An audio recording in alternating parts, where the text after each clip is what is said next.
On va faire un petit live rapide. Parce qu'en soi, il n'y a pas grand chose à se dire. Et j'ai pas trop le temps. Donc, on se fait quand même le récap des marchés. Salut ceux qui rejoignent. En rapide, et voilà. Ok, ça va. Donc, comme d'hab, on va commencer par la bourse. Et au fur et à mesure, vous envoyez pas vos positions, mais vos actifs si vous avez besoin que j'analyse. Du coup, on va faire le 440 en rapide, donc il s'est pas passé grand chose. Franchement, cette semaine, il s'est pas passé grand chose. Donc c'est assez plat partout. Toujours en range. Donc voilà. Par contre, faudrait qu'on puisse rebondir. Qu'on reste haussier. Mais sinon, toujours en range de manière globale. Donc voilà, on va trop s'attarder. Le Nasdaq plus important, par contre, on est sur nouvelle ATH. Belle ATH d'ailleurs. Donc 27 787. C'est toujours aussi positif, hein. Il n'y a pas un sans faire. Alors à un moment donné, il y aura un sommet forcément. Je pense que ce sera soit la semaine qui arrive et on stabilise et après on rechute, enfin on corrige, parce que du coup il faut récupérer les liquidités. Mais voilà. Donc pour l'instant, tant qu'on n'a pas cette semaine, on va dire incertaine ou légèrement dans le rouge, il n'y a pas besoin forcément de revendre. Si vous avez des prix d'entrée super bas ici par exemple, donc depuis le rebond du 30 mars. Donc faut juste laisser courir les positions là-dessus et puis après on verra si ça se retournera ou pas. Donc pour l'instant ceux qui sont in, bah laissez courir. Le S&P 500 ça va être exactement la même chose. On est en recherche de sommet, donc je pense que ça peut encore prendre un peu plus de valeur semaine pro. Mais après, au bout de la deuxième semaine, hein, la semaine d'après, il faudra faire attention pour prendre des profits. Le Japon, toujours bullish.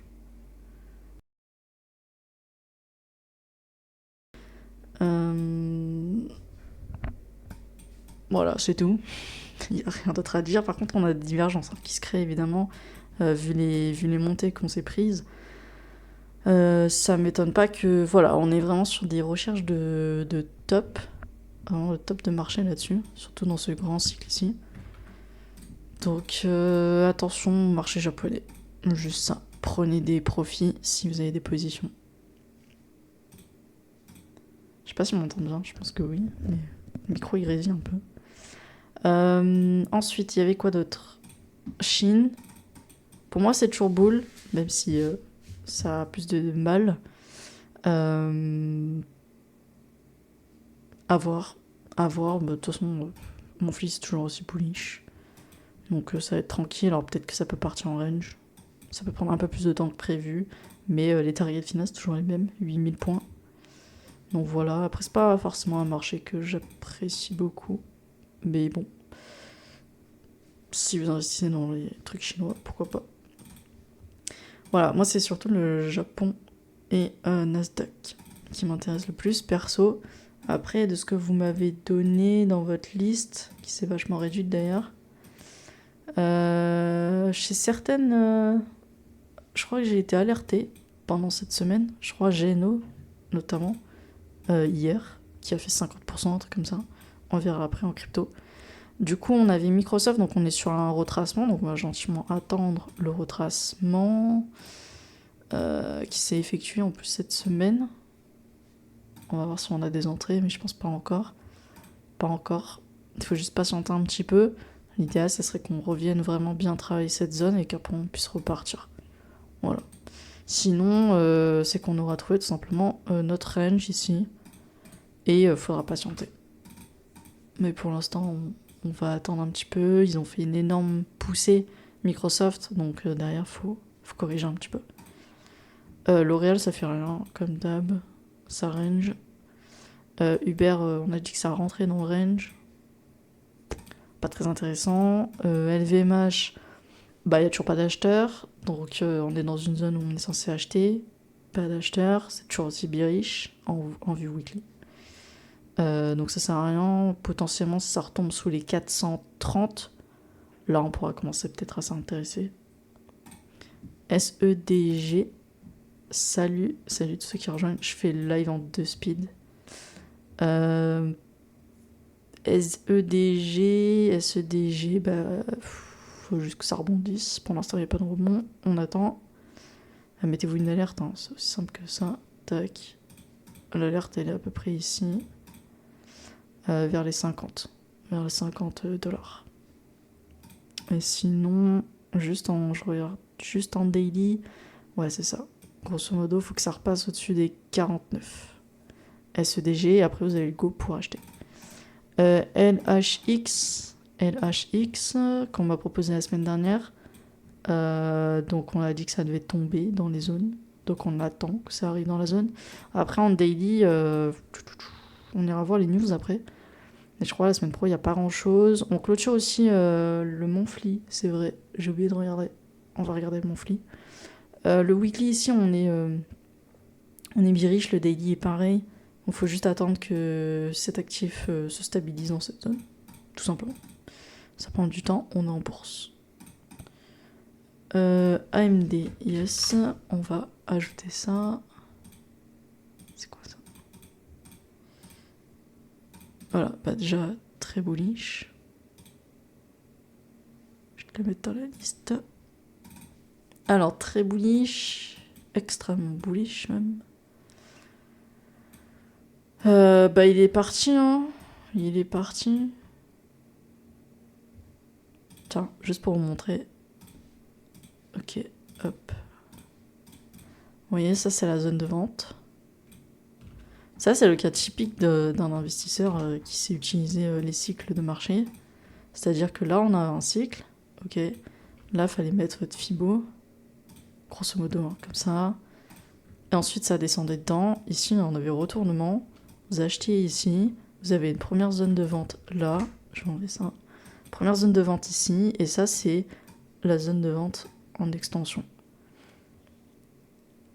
Donc, bah aujourd'hui, tu es dans des zones de vente. Donc AMD, à part attendre du coup la fin de ce cycle, et ensuite se préparer à un retracement, et ensuite se préparer à une phase de consolidation, et ensuite se préparer au retournement. Donc ouais, il est déjà parti, ça sert pas à grand chose de revenir dessus. Donc là, tu peux juste mettre ton petit Fibo et attendre que ça redescende dans ta zone. C'est-à-dire, pour l'instant, descendre aux 275. Si ça monte encore, évidemment, ça sera à ajuster et donc ça remontera un peu le prix d'entrée. Voilà. Donc AMD, c'était bien, mais pour les gens qui ont investi, on va dire ici, juin 2025. Et là, ils en sont à leur 2e prise de profit. Bientôt la 3e ici. Et voilà. Je sais pas si c'est ton cas, n'hésitez pas à me dire si vous êtes entré ou pas entré dedans. En fonction, du coup, si t'es déjà dedans, tu vois, mes réponses, c'est pas les mêmes. Si t'es déjà dedans, je te dirais, attends les 378 pour revendre, genre une très très grosse partie. Je t'aurais déjà dit aussi à 320 de revendre. Je vois que j'ai une ligne de prix ici, ça doit être quelqu'un qui a dû demander avant. Mais par exemple, si on a acheté ici à 230, oui, on attend la semaine pro et ça touche les 378 et puis après ça redescend. Ok. Voilà, après sinon c'est l'inconnu, donc c'est ça les limites de la technique. Je voulais voir le Monthly, donc le Monthly en 4,40, donc c'était mars-avril. Avril on n'a rien fait, donc plus 1,37 pour le 4,40. Pour le Nasdaq, on a fait 15%. Énorme. C'est bien. C'est même très bien. C'est très bullish. Même en Monthly, là, c'est extrêmement bullish. Parce que du coup, on vient break notre dernier high. Là, on va juste, genre, continuer de monter. Après, on va retracer.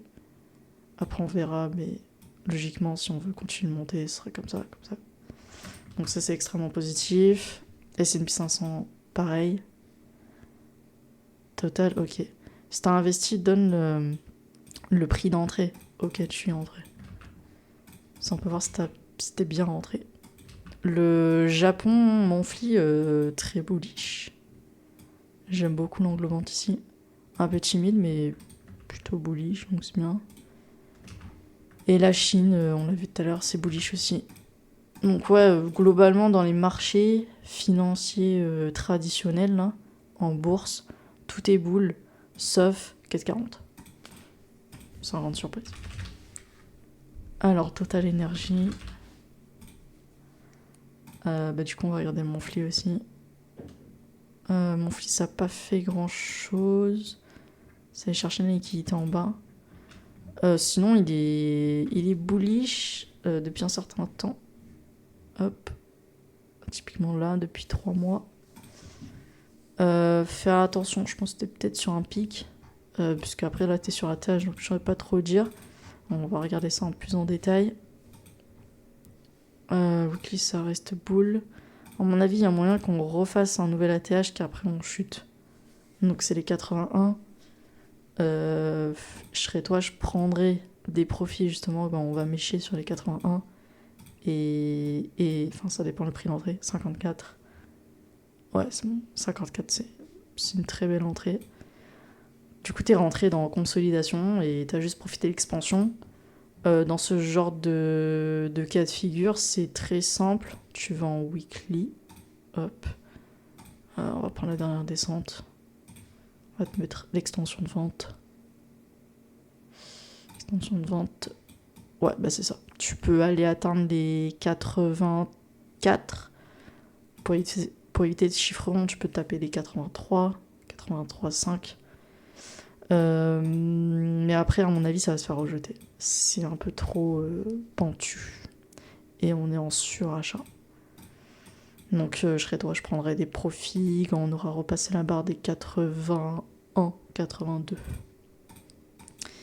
Soit tu mets un profit en limite, donc en ordre limite, soit tu te mets une alerte sur TradingView et tu revends au marché quand t'as l'alerte.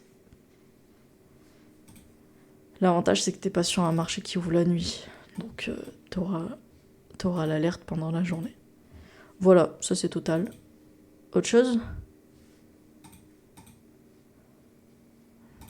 On est bon. Je vais juste regarder les news. Et après, on passe au gold et après la crypto. Donc cette semaine... Ah oui, il y a des jours fériés. Chine, ok. Japon, donc pas d'Asian Session. Très bien. PMI facture côté France, pourquoi pas, ça peut toucher forcément... Enfin, ça va toucher du coup la paire euro. Faites attention, ceux qui font du forex. Je vois que c'est plutôt positif. Négatif pour l'Allemagne. Voilà. Mais ça, c'est si vous tradez la London Session, donc le matin, donc à 10h. Faites attention. Sinon, mardi, mardi, on aura la volatilité, ce sont les PMI. Et on a aussi les offres d'emploi. Très important. Donc, mardi, grosse volatilité, faites attention. Mercredi, pas grand-chose. Moi, c'est l'ADP, on s'en fout. Jeudi, c'est journée normale de toute façon. C'est toujours l'inscription hebdo au chômage. D'ailleurs, est-ce que c'est négatif ? Ouais. Qui est donc en baisse, donc c'est positif sur le marché. Et vendredi, pareil, taux de chômage. Donc là, on a vraiment un rappeur, une grosse semaine aux US où c'est focus sur l'emploi. Ils sont très très regardants là-dessus, donc faites attention.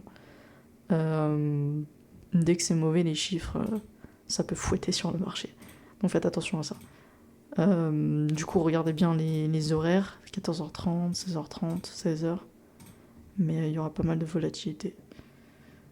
Donc ça, c'est plutôt cool. Si vous scalpez, voilà. Et samedi, il n'y a rien. Non, c'est pas mal, mais on aura une petite semaine. Alors lundi, ça va être tranquille. Évitez, vous n'êtes pas obligé de trader tous les jours, hein, mais le lundi, par exemple, ça, on va dire que ça se met en place pour la semaine, donc ça n'a pas trop d'intérêt de se positionner avant fin de journée de lundi. Vaut mieux laisser le marché prendre une direction, ce sera plus simple à trader. Après, je dis ça pour ceux qui débutent. Ça vous permet de trouver une tendance et de trader dans la tendance. Voilà. Après, au niveau du DXY, on s'assure qu'il soit toujours dans la case verte, donc c'est good. L'indice du dollar est figé. Ça, c'est l'inflation. Ça n'a pas bougé. Ouais, la semaine dernière, on avait la Fed aussi qui parlait. Bon, pas de changement. Pas de changement. Juste le mec, comment il s'appelle déjà? Jérôme Powell. Il quitte la gouvernance, je crois, mais il quitte pas vraiment toute la Fed. Et donc, ce sera quelqu'un d'autre qui fera, si vous voulez, les meetings. Voilà. Un copain à Trump. Donc, on verra un petit peu ce que les marchés, comment les marchés réagiront face à cette nouvelle personne. Il est pas pro-crypto, il est pas non plus anti-crypto. Donc, pour le marché crypto, ça change pas grand-chose. Voilà. Après, pour le gold, on est sur une petite baisse cette semaine, comme prévu, donc moins 2%. L'idée, c'était d'aller chercher les supports. Donc, on a une grosse zone support ici. Tant qu'on évolue là-dessus, on est toujours aussi bearish. Alors, on va checker le monthly un petit peu, pour vous montrer un peu la puissance du truc. On a une grosse phase de stabilisation tout 2024. Enfin 2020 pardon, à 2024. Mars 2024 on décolle. Mars 2026, donc 2 ans après, grosse chute ici, sur les 5000. Donc c'est un chiffre rond, donc assez logique, ok, prix psychologique. Depuis en gros fin mars, on n'a pas fait grand chose. Avril très timide, mais on va le démarrer. Mais voilà, en tout cas, d'un point de vue technique, on a une énorme liquidité à aller chercher, zone de liquidité ici, au 3800. C'est une vraie grosse poche. Et ça serait bien qu'on y aille. Voilà. Après, est-ce que c'est bearish? Non, en l'état, non. Maintenant, vu mon flux juste comme ça va prendre beaucoup de temps si on souhaite construire quelque chose, même que ce soit une remontée ou une descente. Parce que si vous voulez par exemple descendre, typiquement là il va falloir faire des structures, au moins structurer un truc comme ça. Donc il y en a grosso modo pour au moins 3-4 mois quoi. Voilà. Donc je pense qu'il va rester dans une indécision assez régulière pour les 3 prochains mois. Et puis voilà. Donc c'est pour ça que je vous dis, ceux qui investissent, il n'y a pas vraiment d'intérêt.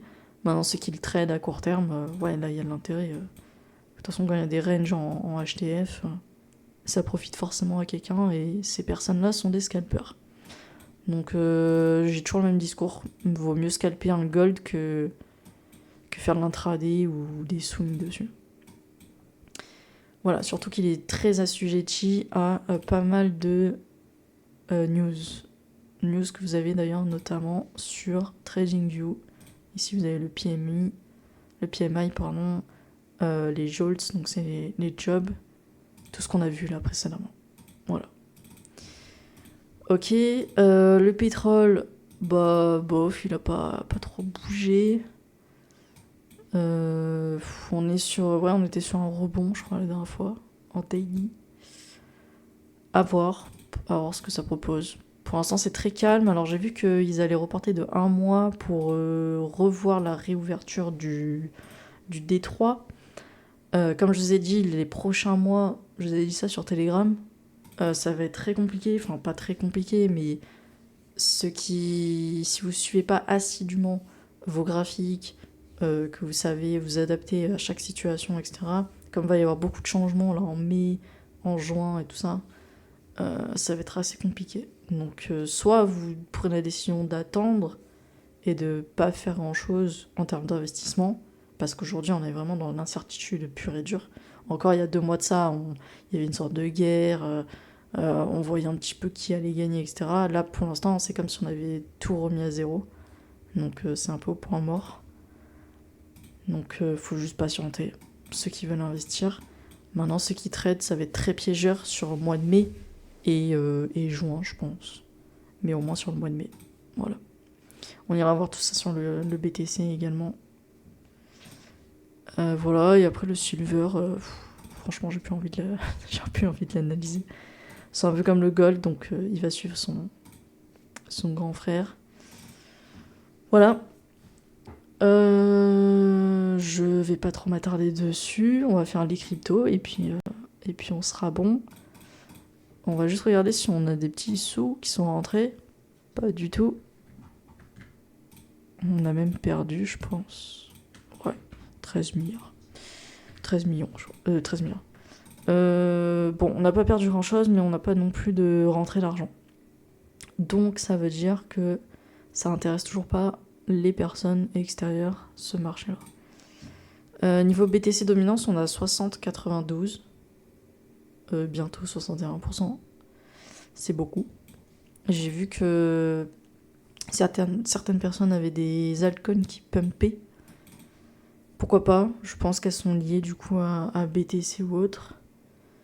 En tout cas, si vous focalisez uniquement sur BTC, ben vous avez fait le bon choix, parce que du coup, pas mal de personnes l'utilisent. Enfin, du coup, on achète. En termes de prix, maintenant, c'est le plus intéressant. Donc, semaine pro, on a bien clôturé au-dessus des 76 000. Aujourd'hui, on a 78 632. Cette semaine, on n'a absolument rien fait, à part combler du vide. Mais encore, il n'y a pas besoin. Donc, assez mitigé. Je pense qu'on verra plus lundi ou peut-être mardi à l'ouverture des marchés. Pour moi, on peut et on doit du coup traverser cette zone-là. Il faut vraiment soit on la traverse assez rapidement, hein, donc on s'arrête vraiment pas de temps. Soit on traîne dedans, mais dans ce cas-là, il y aura un énorme short après qui sera mis à disposition. Ce que je souhaite pas forcément, je pense que pour BTC, le mieux c'est vraiment de continuer à up. Mais on a vraiment toute cette grosse zone ici, donc les fameux 83 000, 84 000, à aller travailler, à aller prendre aussi. Donc ça va être assez compliqué.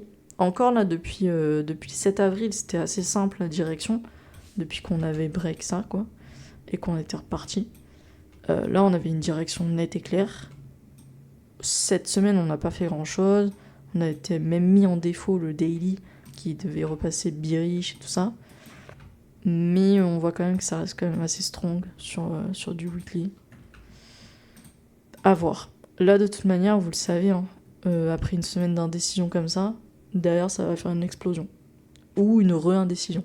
Mais ça m'étonnerait qu'on soit re-indécis la semaine prochaine au vu des news.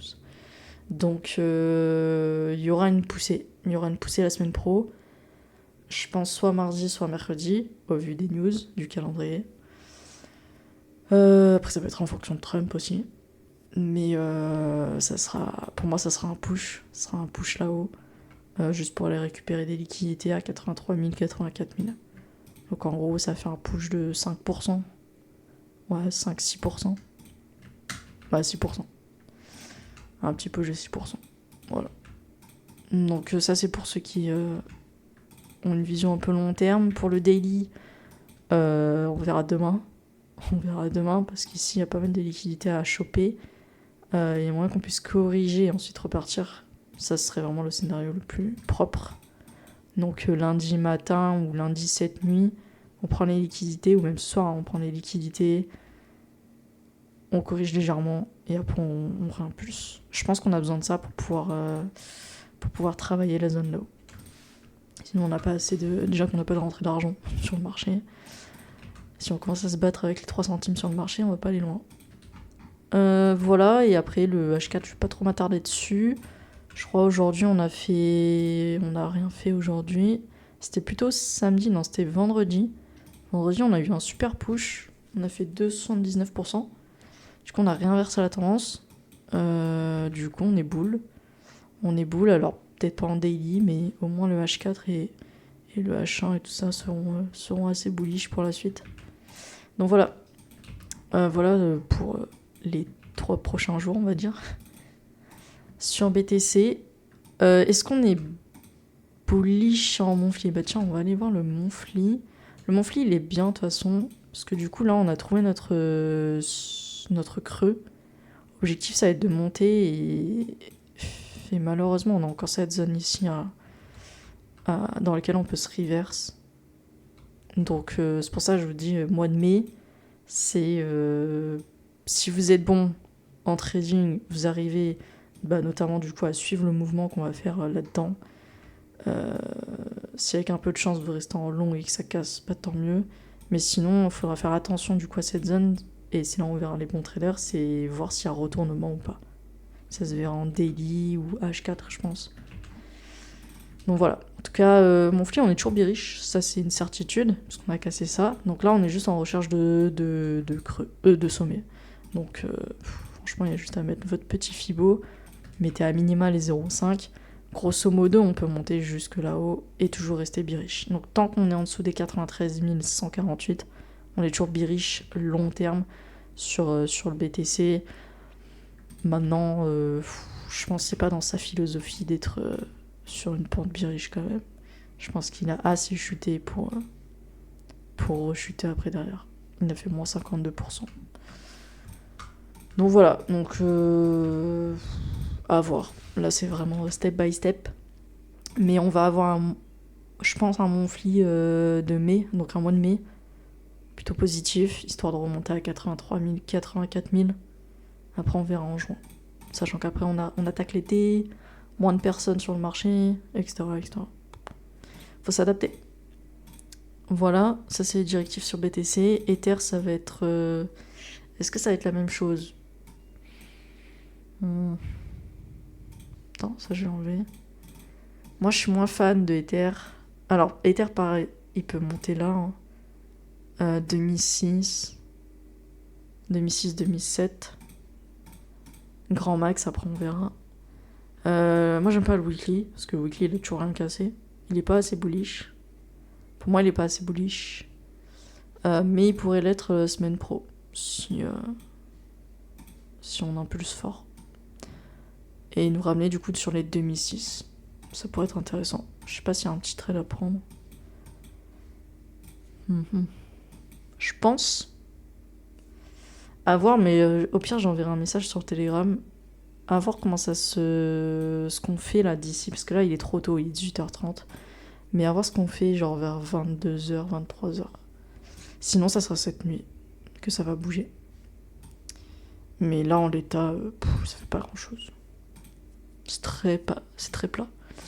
Voilà, donc Ether, moi je suis pas trop fan. Surtout avec un 61% de dominance de BTC. Je vois pas l'intérêt d'avoir de l'Ether. Mais de toute façon il suivra BTC. Donc s'il a un push, Ether va pusher aussi. Voilà, après il y avait quoi d'autre? TRX il est là pour voir les transactions effectuées en USDT. Donc là on voit qu'il y a eu pas mal de transactions cette semaine, 5%. Voilà, ça sert juste à ça. GBC, non c'est bon, on va pas voir côté CME.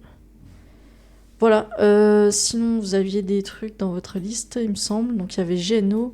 GNO qui du coup hier a fait un push à... Enfin du coup j'ai eu l'alerte. Il a fait 60% en push. Tout ça pour finir à juste plus 14%. D'où l'intérêt d'attendre les clôtures de bougies. Donc il reste toujours dans son range, mais je pense que je vais le virer de la liste parce qu'il est sans intérêt. Et que du coup hier ça vous a bien montré que c'est sûrement une grosse manipulation sur cet actif. Donc faites attention à ça, je vais juste moi l'enlever de la liste parce que pour moi il n'a pas vraiment d'intérêt. Mais vous pouvez toujours continuer de le suivre, continuer de mettre les alertes sur la résistance à 151,33. Et puis voilà. Solana, toujours bearish. Enfin, en range. Après, pas bullish en tout cas. Donc à voir. En attente, j'ai envie de dire. En attente, sûrement que en fait, BTC push. Hein. C'est lui qui va dire... c'est lui qui va donner le go. Alors oui, il y a toujours des autres altcoins qui feront du plus 100%, 200%, 300%. Mais la majorité, après ça c'est des grosses market cap. Ouais, Solana ça racle le sol quoi. C'est pas bearish, mais c'est pas non plus très très bullish. Après on a pris toutes les liquidités, donc j'ai envie de dire il attend quoi pour up. Je pense qu'il faut juste des acheteurs sur Solana et aujourd'hui il n'y en a pas vraiment. En daily c'est pareil. C'est pas grand chose quoi. Hype, hyper liquide. Toujours aussi timide. Alors, il a des zones à traverser, hein, donc comme je vous ai dit, là, on va tranquillement aller dans cette zone ici, au niveau des 45 jusqu'à 51. Quand on breakera véritablement les 52, on va dire, ça pourra décoller et aller direct au 83. Mais pour l'instant, forcément, il est dans des zones de résistance. Mais sinon, toujours bullish. Et en daily, en daily, il bouge pas beaucoup. Parce que là, c'était le week-end. Mais là, cette semaine, il a pas fait grand-chose. Après, ça dépend aussi de BTC, hein, je pense. Comme beaucoup, finalement. Voilà. Et il faudrait vraiment qu'il casse... Ouais, il faudrait que lundi, il push, quoi. Lundi, il push. S'il montre un push lundi, mardi, ça peut être très bon pour la suite. Pour revenir break les 52. Voilà. Mais déjà, on a une première revente. Qui était le lundi 13 avril. Ici. Bon, faut juste créer un plus. Vous battez pas dans le chat. Voilà. Je sais pas si vous en avez d'autres. Après, vous avez toujours les bubbles, là.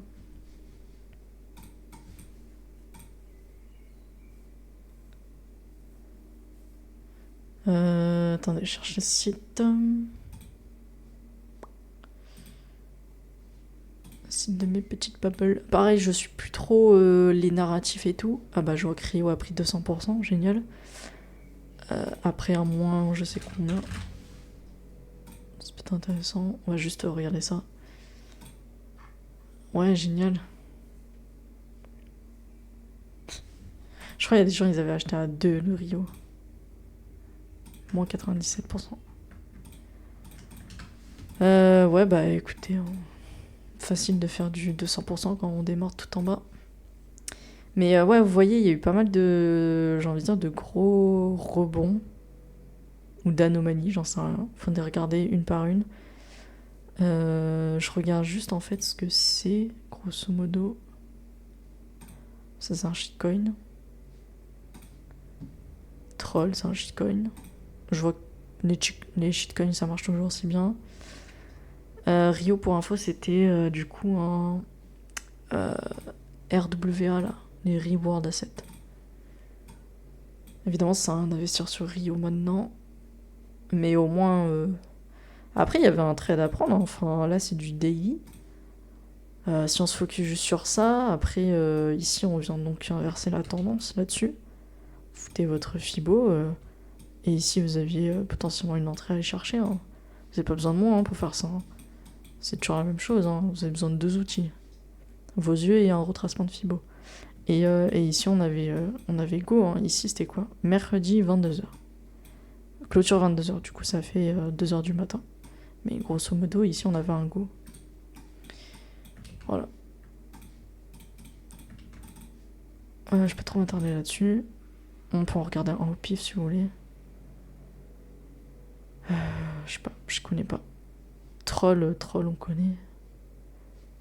Je sais pas, on va prendre tac.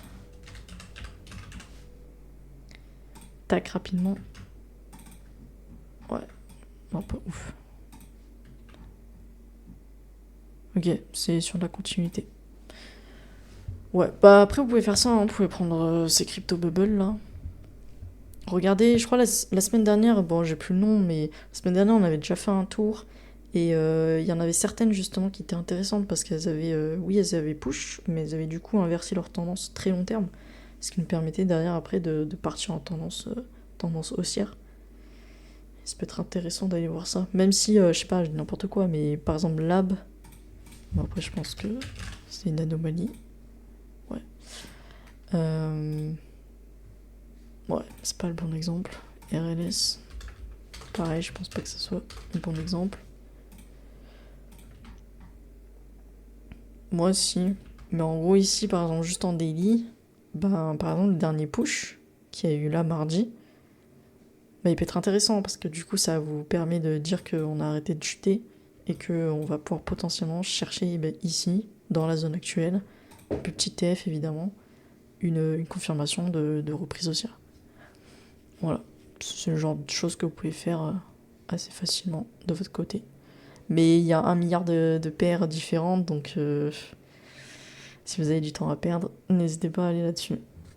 Moi perso, je préfère me concentrer sur une seule crypto et la massacrer dans tous les sens. Je vois qu'il y a eu Tao aussi, qui a push. Ouais. Tao, personne m'en a reparlé tout à l'heure. Ouais, c'est pas dingue. Je suis pas très fan de cette crypto. Voilà, vous avez autre chose? D'autres cryptos ou on est bon?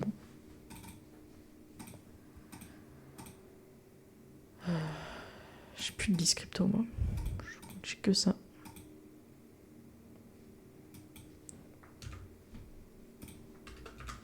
Non, on est tout bon? Je propose qu'on s'arrête là alors.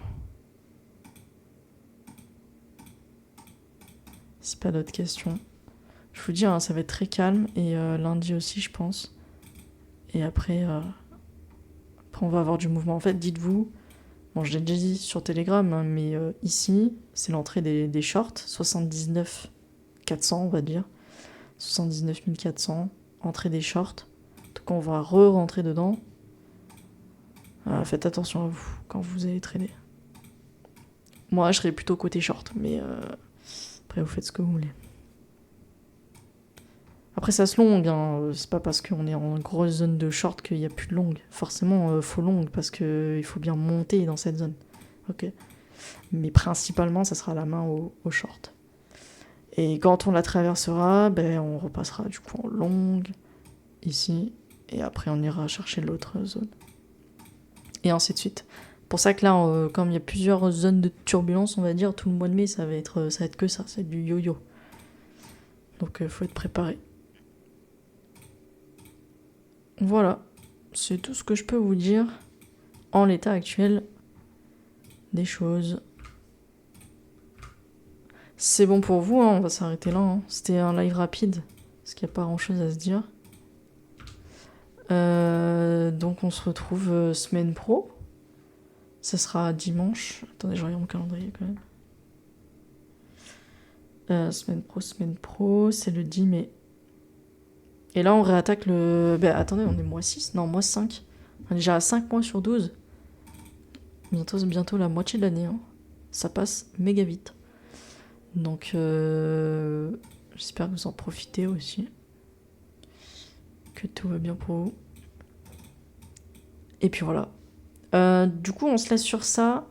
Lundi, chill. Et puis mardi, mercredi, jeudi. Grosse news côté US. Donc, on reste attentif. Je vous tiens au courant sur Telegram si jamais il y a un gros truc qui se passe d'ici ce soir.